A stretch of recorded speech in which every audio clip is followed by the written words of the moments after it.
Well, I want to thank Margaret Morrissey and Jacob Edwards Library for hosting this event tonight concerning the Poets and Potters themed program with poetry concerning the potters and poets of Massachusetts. It seems like an unrelated thing, but I'm sure you'll find this entertaining. I've done the program many times, funded through the Cultural Council, as this event tonight is funded by the Southbridge Cultural Council. And this will be like my 6th time, I believe, down here. I've done a number of programs for this town. Southbridge is something that is dear to my heart, as I was born here many years ago. Subject matter came together because I do research. I'm a potter. I do redware pottery for a livelihood with my wife in Warren, Mass. The poets I'll be working with tonight will be John Greenleaf Whittier, Henry Wadsworth Longfellow, perhaps mentioning Kahil Gibran, and Thoreau wasn't a poet, but he certainly had words concerning poetry, so I will be mentioning him as well.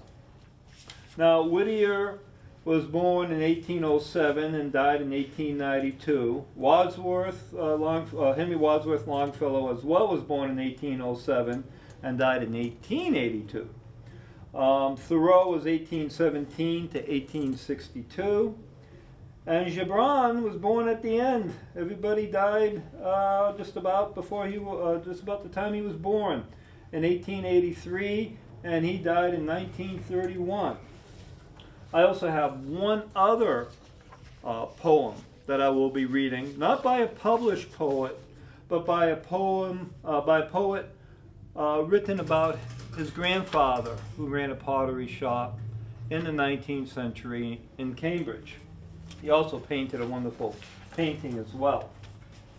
So to begin, I think we're going to go back to the earliest time for the potters, and that would have to be the 17th century. A poem called The Ballad of Cassandra Southwick was written by John Greenleaf Whittier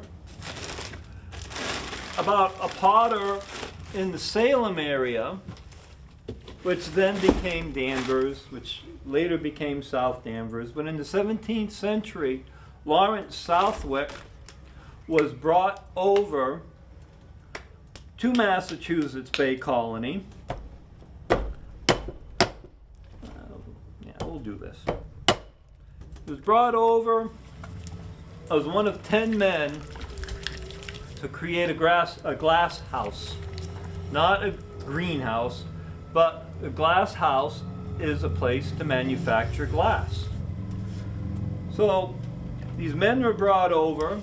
Some were glass blowers, some were furnace builders, and potters were also brought over as well, for the simple reason that you make melting pots called crucibles for melting the sand for forming the glass. So Southwick was brought over to a place that is now known in Salem as Gallows Hill. It's also called Glass House Hill at one point. And they were offered 10 acres of land if they produced work that was necessary for establishing this glass house. Well, the glass house failed very early on. And one of the reasons for that was because of the friendships that Lawrence Southwick and his wife Cassandra Southwick forged with those that were outside of the community's congregation. They befriended Quakers, in other words. Now, what I'm throwing right now is the pot of Massachusetts. And it's the pot for most people around the world. It's a flared, narrow-based pot called a pot. And it's useful for cooking beans in the colonial period, or mixing paint, storing food. So this is the pot, if you were to order one from a potter. Now, Lawrence Southwick's family, others were brought over, and his family did continue in the potter's trade. So what we find is that the Southwick line of potters goes for generations and generations, and actually by the 19th century they're going to be established out in New York State as well, where a distant relation started a tourist business, put up an inn. They claim that he was the first one to attract people to the Chautauqua area of New York State. There. But tourism wasn't something that was on the mind of Lawrence and Cassandra. When they brought in their guests from a Quaker community, or when they took in readings from the Quakers, which were forbidden at the time, and they were fined. They actually were fined, and Cassandra was actually imprisoned for a period of 7 days for reading this literature. And the conviction by the court at the time was such that it actually, here we go, actually brought it to a point where, being convicted in 1659, Lawrence, Cassandra, sons Josiah, and Mary were fined, whipped, and banished to Long Island, New York, a place called Shelter Island. They had 2 younger children, Daniel and Provided, and they were actually the first white people in Massachusetts to be auctioned into slavery. And they were purchased, the research is a little difficult to find. There are those that say that research exists, some say it doesn't. But the story continues that they were auctioned off, these 2 young children, to be brought to Barbados. And there wasn't a ship's captain that would carry them out of port. And Southwicks were also, there were family relations at that time that were ship captains. And maybe that is a reason why the story is such that the children were never brought out of port and remained here in Massachusetts.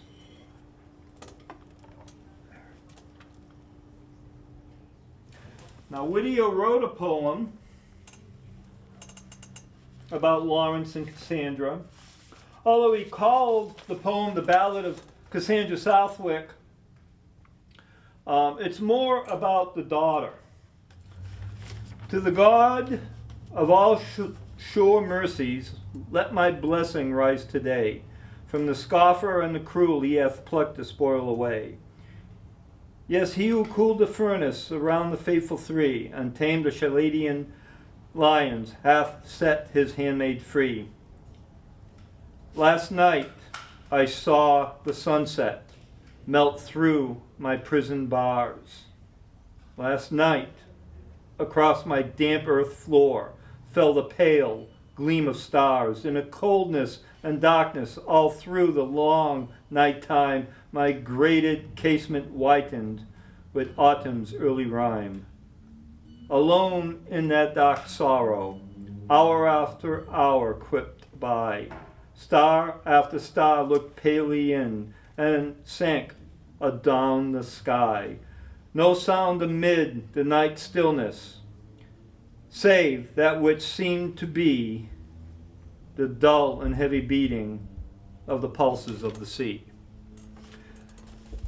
It's a lengthy poem, but I think that brings it to a clear understanding about the devastation that Lawrence and Cassandra felt being imprisoned, And ultimately, they had to walk from Massachusetts to Long Island, and they succumbed. They died within months because of that winter walk that they had to take. So it's a tragic story of a potter and his wife in Massachusetts. That's from the 17th century. In the 18th century, Longfellow's poem called Caramos. He wrote impressions of walking from Cambridge to Boston. Now, shortly I'll be reading a poem that's a memory from a young man in Cambridge of his grandfather's shop in the 19th century. And he painted this in 1893 when he was an elderly man. So this is the Cambridge pottery shop that he witnessed, with the kilns on the side and the production, and a Cambridge that we won't recognize today. This is early 19th century. This is the end of the 19th century, where big kilns came across the skyline of Cambridge. And you can see the large difference. Cambridge is a pottery town. Boston is a pottery town. We produced also glass in Cambridge as well, in a section that was called Germantown. So there was a huge mix of population of people. Potters extended from the Boston area west into Charlestown. Brick making and pottery making extended from Charlestown up into Medford. It was, and all the way up the Merrimack River. It was a very active area. Longfellow, in watching the potters work, and unfortunately I can't tell you what potters he visited, wrote this again. They were not light in verse, but I'll highlight a few passages from this poem.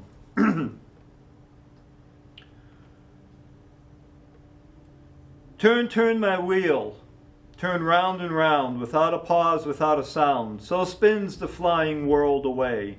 This clay, well mixed with marl and sand, follows the motion of my hand. Far some must follow and some command, though all are made of clay. Thus sang the potter at his task, beneath the blossoming hawthorn tree, while over his features like a mask, the quilted sunshine and leaf shade moved as the boughs above him swayed, and clothed him till he seemed to be a figure woven in tapestry. So sumptuously was he arrayed in that magnificent attire of sable tissue flaked with fire. Like a magician he appeared, a conjurer without book or beard, and while he plied his magic art, for it was magical to me, I stood in silence and apart, and wondered more and more to see that shapeless, lifeless mass of clay rise up to meet the master's hand, and now contract and now expand, and even his slightest touch obey, while ever in a thoughtful mood he sang his ditty, and at times whistled a tune between the rhymes as a melodious interlude. Turn, turn my wheel, all things must change to something new, to something strange. Nothing that it can pause or stay. The moon will wax, the moon will wane. The mist and cloud will turn to rain to mist and cloud again. Tomorrow be today. Turn, turn my wheel, all life is brief.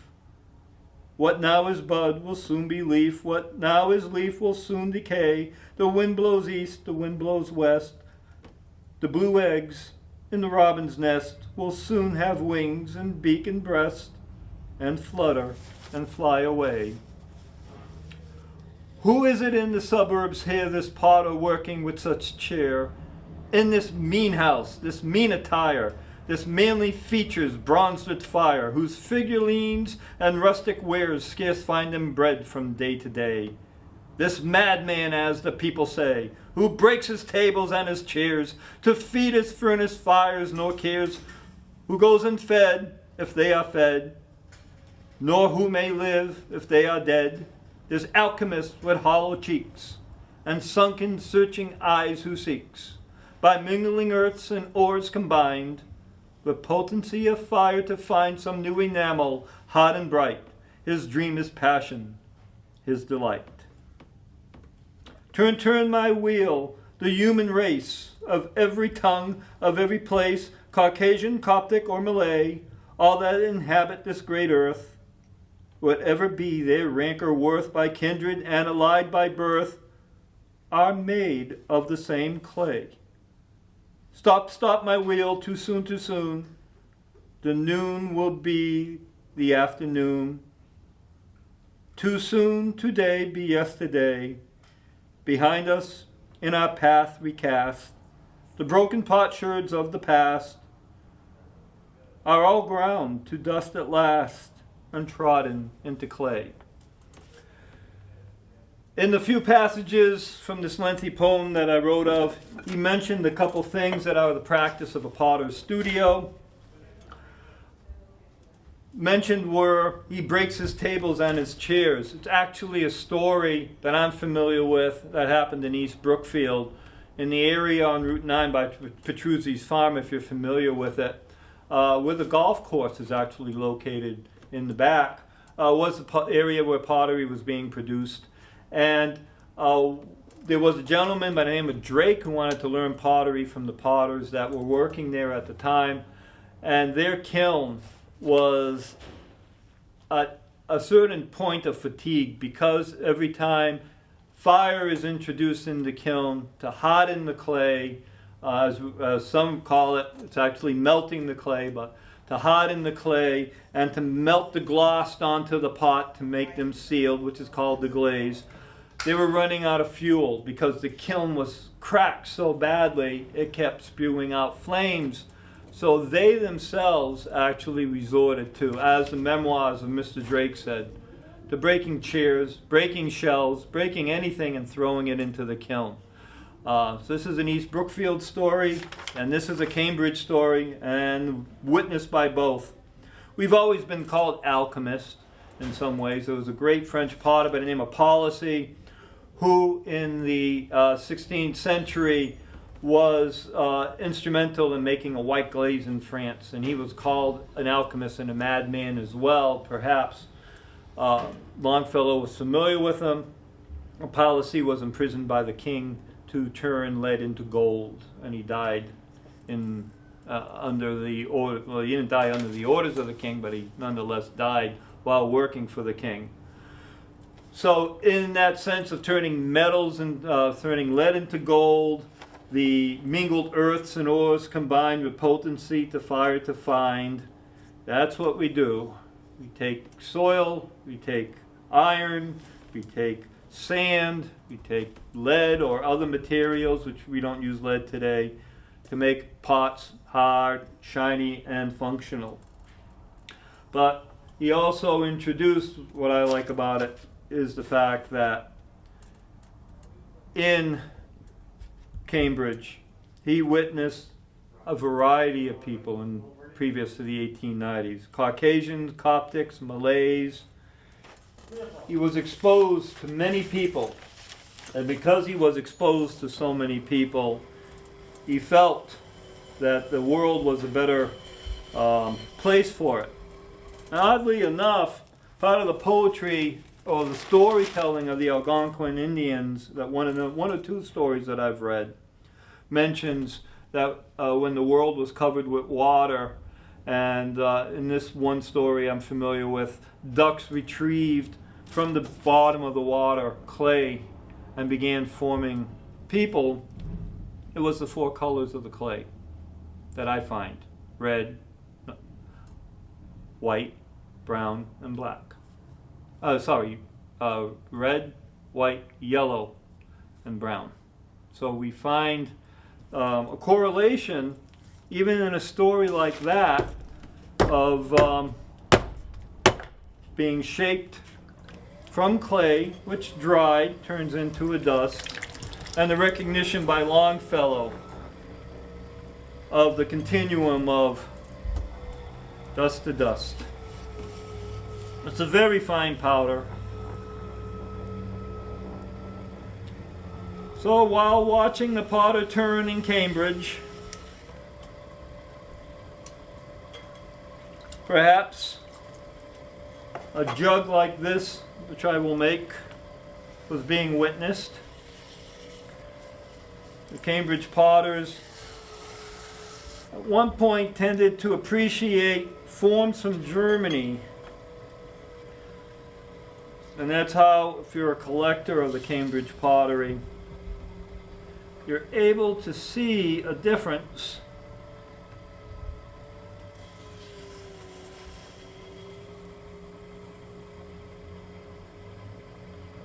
from the 19th century, in the beginning of the 19th century,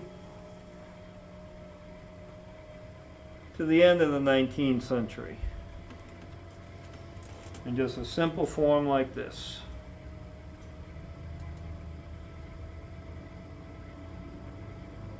The potters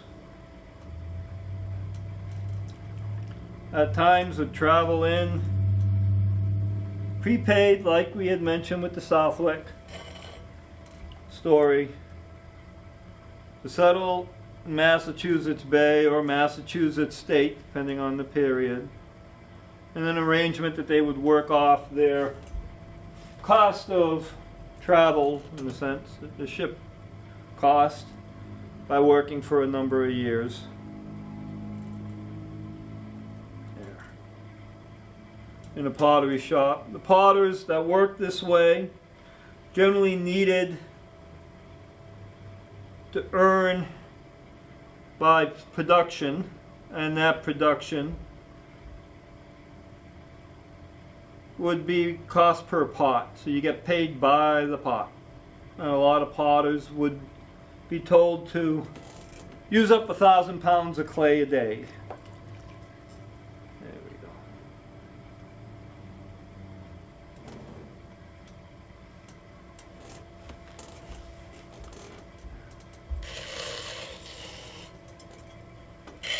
There we go. Very round shape, long neck. And I'll pull a handle.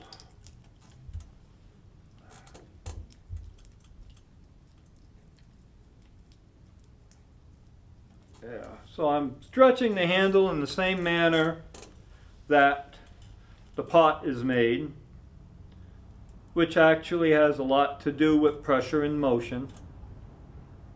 No matter how clay is shaped, when it's in this form, whether it's rolled with a rolling pin, pressed into a mold, pressed on the potter's wheel and shaped this way by throwing, it's all pressure and motion. And that certainly was recognized by a number of poets. It's all pressure and motion that makes us who we are.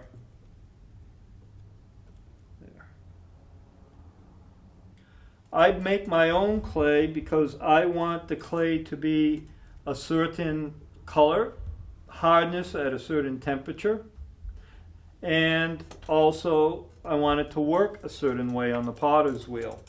And lastly, I want it to be able to be handled through the different processes. And I was finding some faults with the commercial clays that I was buying.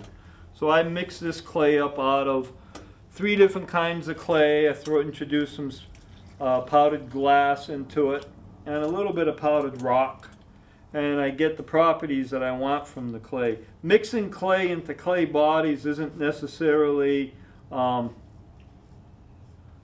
contemporary thing. All potters find that they have to adjust whatever clay they locate to become the properties that they need. The American Indians were adding a high amount of sand or crushed shell or gravel to the clay, so that on one hand it can be used, it can be burnt on a bonfire to the hardness that they required, and it could also be a functioning cook pot, because that coarse shell in the clay would actually allow the pieces to expand and contract and made a better cook pot. Now, if I am a potter, from 0 to 12% sand will increase the abrasion of the clay against my hands. And if I'm making thick pots, maybe I will be adding sand to it, or if I want that texture. That's also known as, for some, a terracotta. If I'm doing 12 to 18% sand, then I would be making tiles. Because tiles are thin, I need to open up the clay so it will not warp on me when I'm making a flat tile. But if I'm making bricks, as was the industry here in Southbridge, then it's 18 to 25% sand because they're so thick.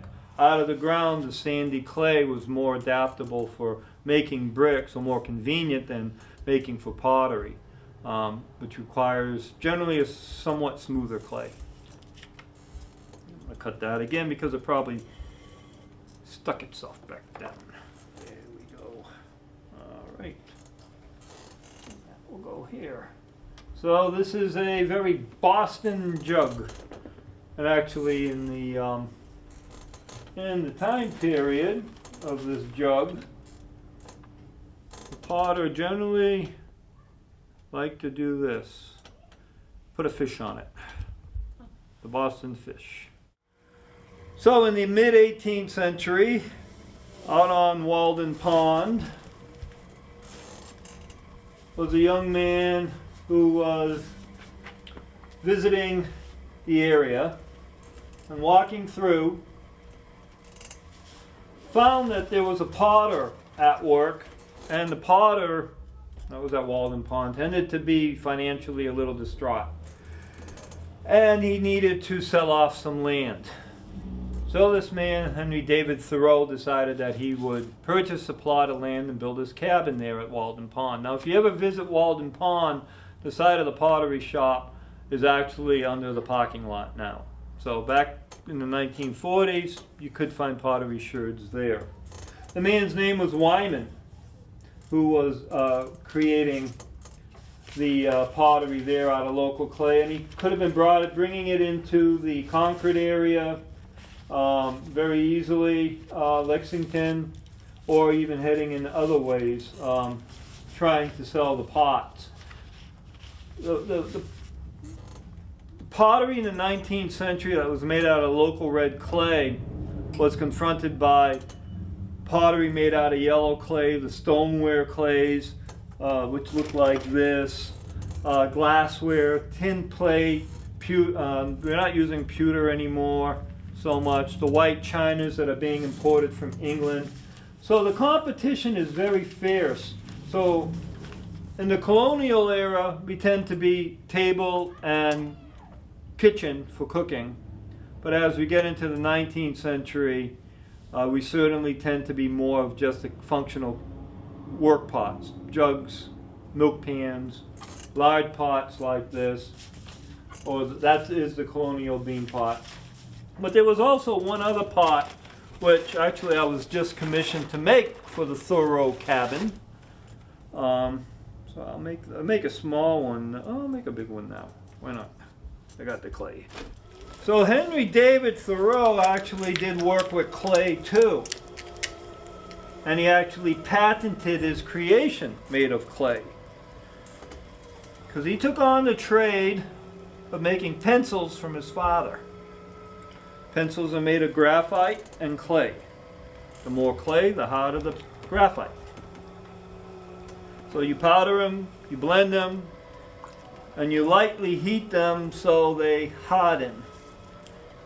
He created an improved pencil, patented it, and was asked, "Why aren't you selling them? You make the best pencils." He goes, "Well, why should I? I met my goal. I'm happy." So you also find that the clay is not limited to the trades I just explained. So far we have the clay being used in glass houses, iron production, pottery, bricks, tiles, from a few sherds that were found at the Thoreau cabin, and knowing the time period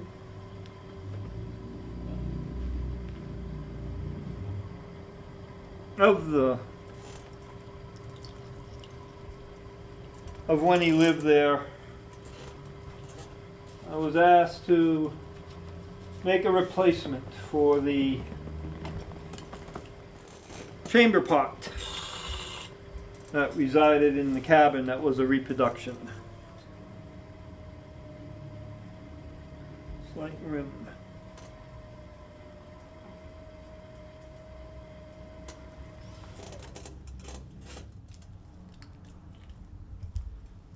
And if you're curious, you can read up online as well that there is there are do's and don'ts with your chamber pot. There is an etiquette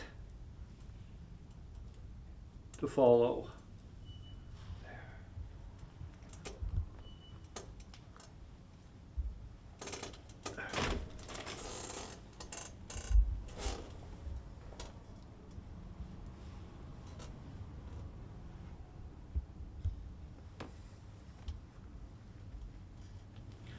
So this is Thoreau's Thunderpot.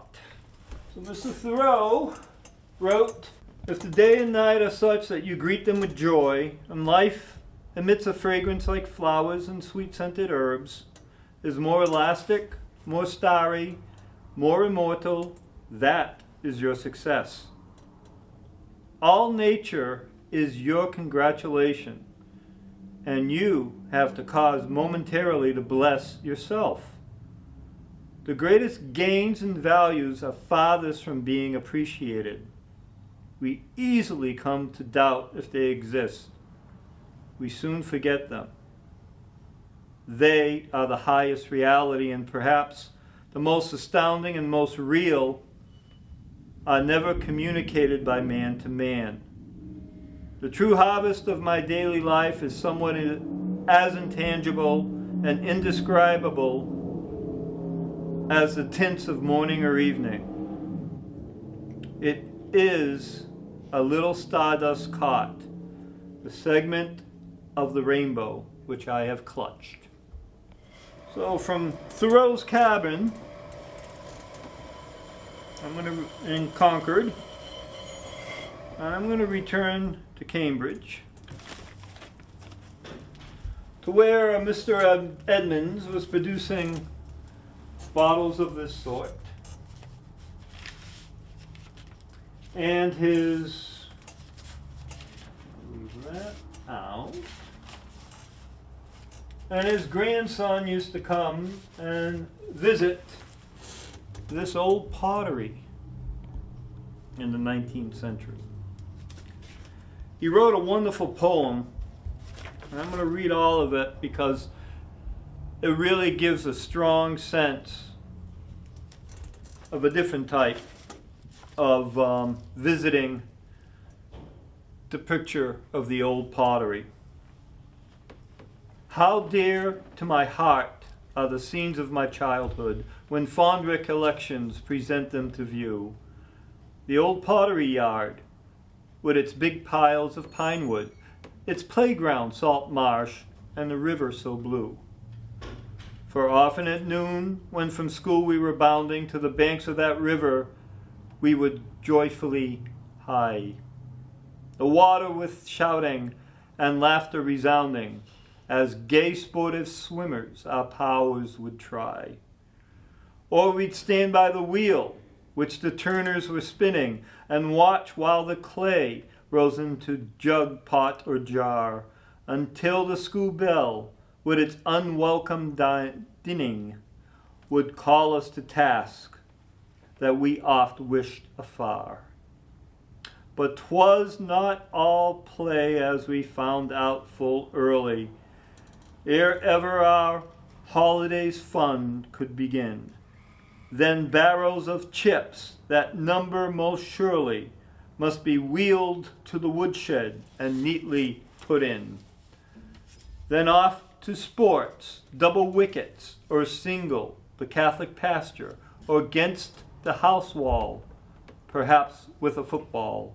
Our shin bones would tingle, or at snapping the whip, one might get a rough fall. Or we'd harness our truck or chariot, as we call it, with boy steed and driver, with whip and with rein. Such fun one can never too highly extol it. Who would not fain taste of such pleasures again? The old pottery yard, with affection I say it, with rolls of greenware drying there in the sun, the clay from the mill and the grinder to bring it, the team being loaded by father and son. Then comes into view that man that is drinking, the horse that is slaking his thirst from the pail. You see here indeed a rare font of refreshment. To seek pure water would never avail. The old well is gone, and the yard is built over. The marsh and the river are now solid land. 'Tis only by fancy we now can recover those scenes of our youth, that once sportive band. The windmill on Prospect Hill over the river, long time has its vanes ceased to whirl in the wind, but the old burying ground with its daisies and clover brings many a stroll I've had there to mind, as it stands there today, as unchanged as ever, and ever will stand until time has its end. As I think now thereon, my eyes become watery, while daily old scenes and old friends come to view. We'll never forget our dear father's old pottery, or those that we loved when our lives were all new. Benjamin B. Edmonds, March 16, 1894. As a boy toiling at his father's pottery shop, and that would have been the second generation at the Edmonds. Granddad was gone, but the Edmonds did survive on for a while. There certainly was a lot of work to do. The poem mentions the greenware, which again is the unfired, the shaped clay forms that when frozen or when wet would simply dissolve it back into soil. Mentions preparing the wood for the kiln in order to burn it, to harden the clay. Again, shown here, smoking away, which as a side note, as early as the 1670s, the potters in Charlestown would be zoned out from the neighborhoods because the kilns fumed off, and the potters were called noxious and obnoxious by the Massachusetts courts. So we were 1670s, the 17 teens, kilns had to be located specifically in a certain area, so they wouldn't even risk burning down the town. So the Edmonds pottery also produced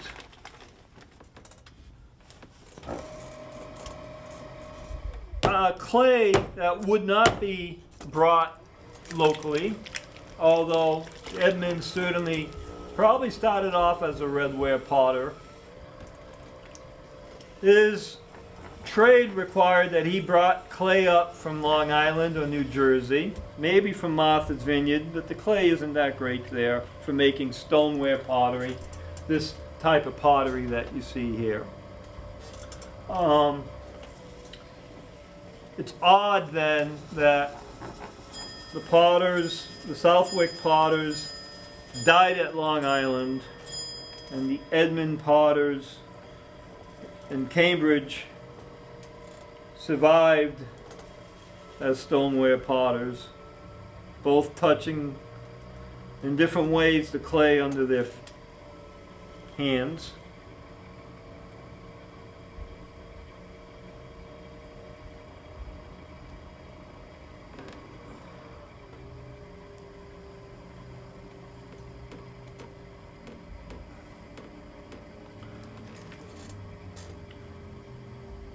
We made a lot of different kind of pots in that area, as well as up and down the coastline. At the same time that these potteries were running after the Civil War, we were shipping a lot of oysters out west. So we have these unique pots that would be sealed at the top, called oyster pots.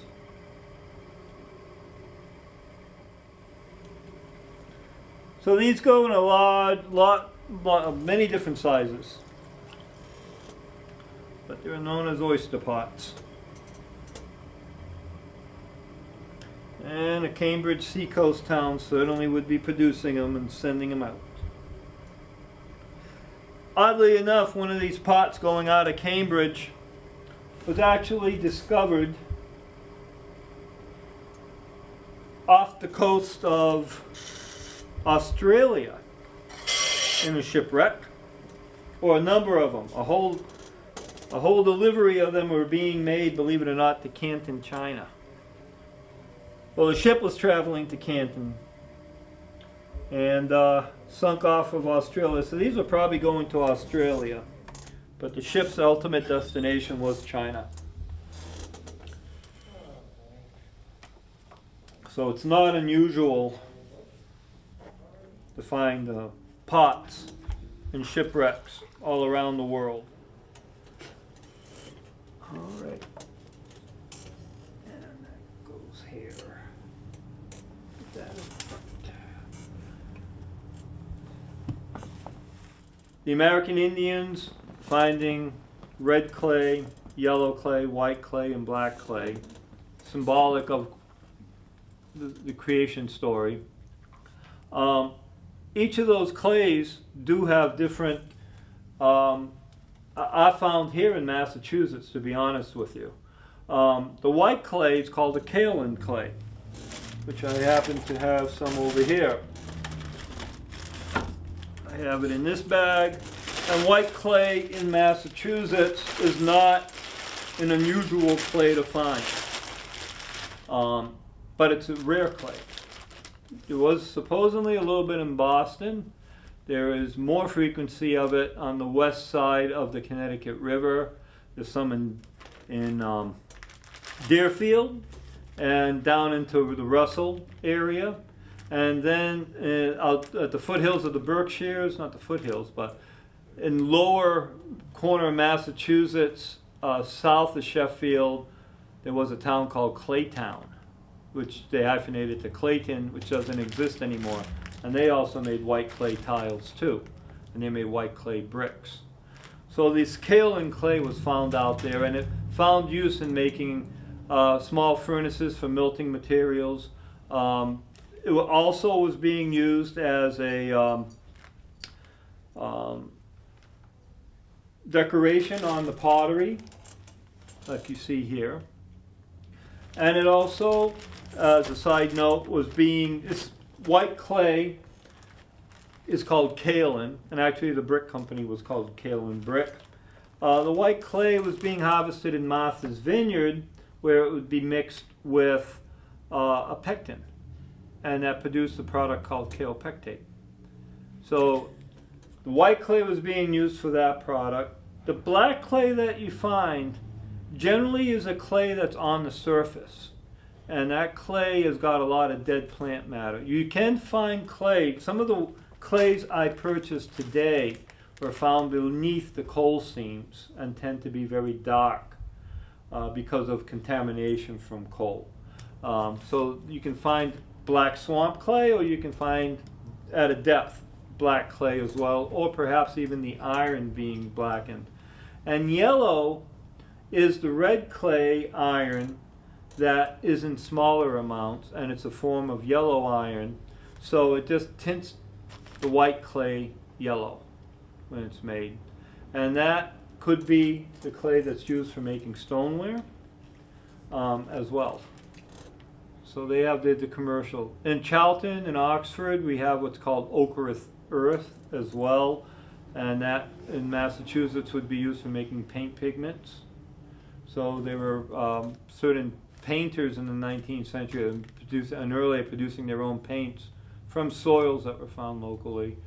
And then in Northampton, there's something called fuller's earth, which is another kind of clay that you use to remove lanolin from sheep's wool. In the 19th century, down in the South, in South Carolina, was a potter by the name of David Drake. He was an enslaved black man throwing large pots, and started off with a family in the second quarter of the 19th century.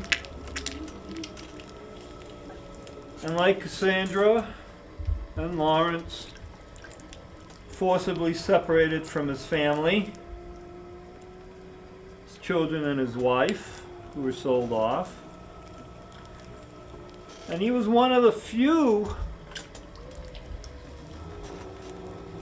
enslaved who was taught to read and write. So now we have these glorious pots that he makes, inscribed with verse. He was a large man who unfortunately injured his leg. He stood at a potter's wheel that wasn't any different than any other potter's wheel that one would find. Most potters stood at their potter's wheel, and this wheel head would be attached to a disc at the bottom by a long iron shaft that had a bend in it, so you would stand and you would swing an arm back and forth, usually right next to the potter, so I'd be standing and kicking this way. Well, because he had an injured leg, he had a partner on the potter's wheel who unfortunately had done damage to his arms. So the man would kick the potter's wheel for Dave all day long. Now I'm making a small pot here. Dave's pots could go 20 gallons or more. There are many children's books nowadays about Dave Drake. And actually the Museum of Modern Art is featuring his work right now in Boston. So you can actually go see these pieces. Potters are also found in Charlestown as well, and in the other potteries, although Massachusetts outlawed slavery in the 1780s.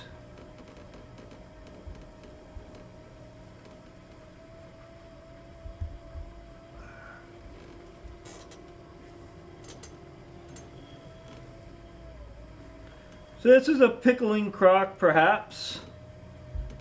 But I suppose you could use it for fermentation or simple food storage.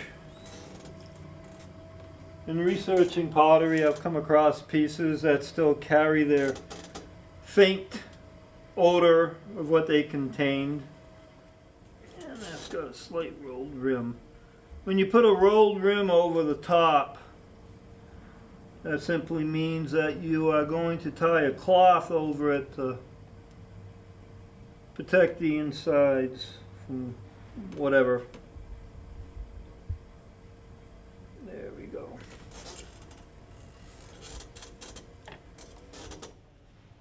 It's interesting because the clay is just simply water and soil. And although it's shaped by pressure and motion,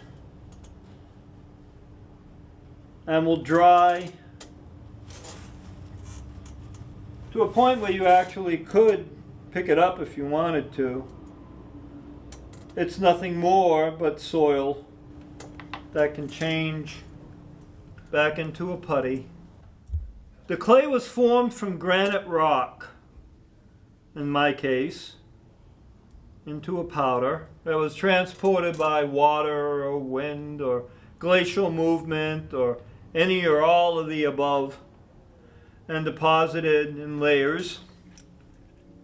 The granite rock itself was no different than window glass in the composition, except for one mineral. Window glass and the rock contains silica. And silica melts, or sand, melt at about 3,000 degrees. By adding Mother Nature, by adding sodium and potassium and calcium, tricks the sand into melting at an earlier temperature. Those are called fluxes. Sodium, potassium, and sand are what window glass is made out of. And it's a material that you shape when it is hot. Well, I'm shaping my material when it's cold. The material, the granite rock, also contains alumina. That prevents the melting of the powdered granite rock into a clear glass. Makes it opaque. So when you look at the three materials in granite rock, sand, alumina, and the fluxes, you can relate to them as being the sand being the skin, the fluxes being the blood, and the alumina being the bones. So you have more alumina, the higher the melting point. So early cultures and the practice of the American Indians was to put the clay pots, and the practice is still being done today in a lot of different cultures as well, on coals, build a fire over it, and this bonfire will allow the pots to attain a degree of hardness because it is either super dehydrated, it's called sintered, or it's entering what's changing into becoming ceramic. In this kiln or on a bonfire, you'll see the pots white smoking. And then, as you get to 800 degrees that we know today, all the soot burns off the pots or burns off the bricks in the kiln. And the pots will then, if you're capable of doing it in the bonfire, start to glow red.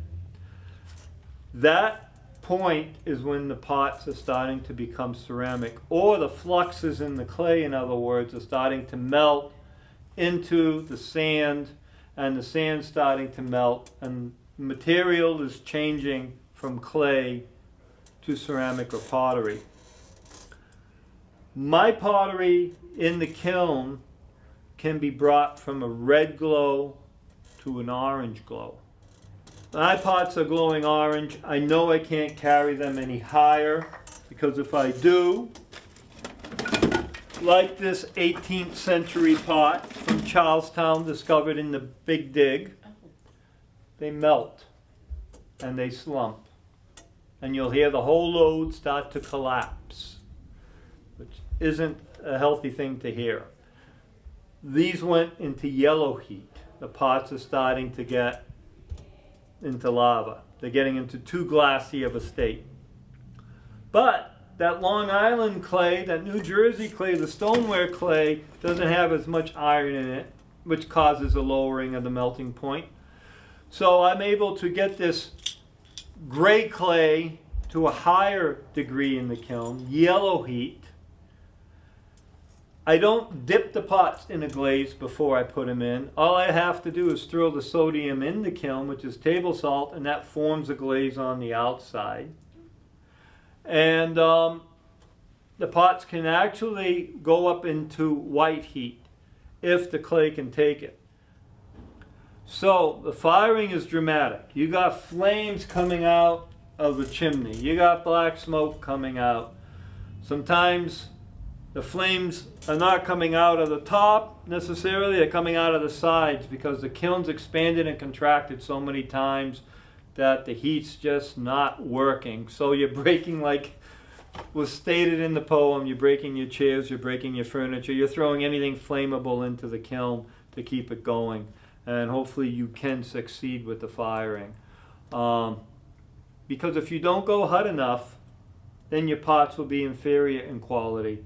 And with the stoneware, people were trusting it to be very hard. You can take this clay and heat it to this temperature, the orange range, but because it has less flux in it, at the same temperature as this one, let's say 1900 degrees, this will be a softer product than this is at 1900. But I can't bring this up to 2100 because it will look like the pots I showed you over there, but this would be hard. And we can go up to 2300 degrees. Industrial ceramics go hotter today. Big difference in the market and the way it works out. Potters don't use all the clay that's dug in this world today, is what I'm saying. We generally buy the leftovers from industry. Anything from making spark plugs to the car tires to making paper. Clay is used in our world today. So, put pots in a kiln, treat them to heat. That's the second half. That's where you get the pottery coming out. So this is a Dave pot. And what Dave wrote on his pottery, sometimes it's very simple. Horses, mules, and hogs, all our cows are in the bogs. There they shall ever stay, till the buzzards take them away. He wrote that in 1836. Better thing I never saw when I shot off the lion's jaw. Again, 1836. Dave belongs to Mr. Miles, where the oven bakes and the pot biles. 1840. Another trick is worse than this. There, miss, spare me a kiss. 1840. And like Longfellow's poem on the opposite side of the coin, where he celebrates community, David Drake, Dave the Potter, says, I wonder where is all my relations, friendship to all and every nation. 1857.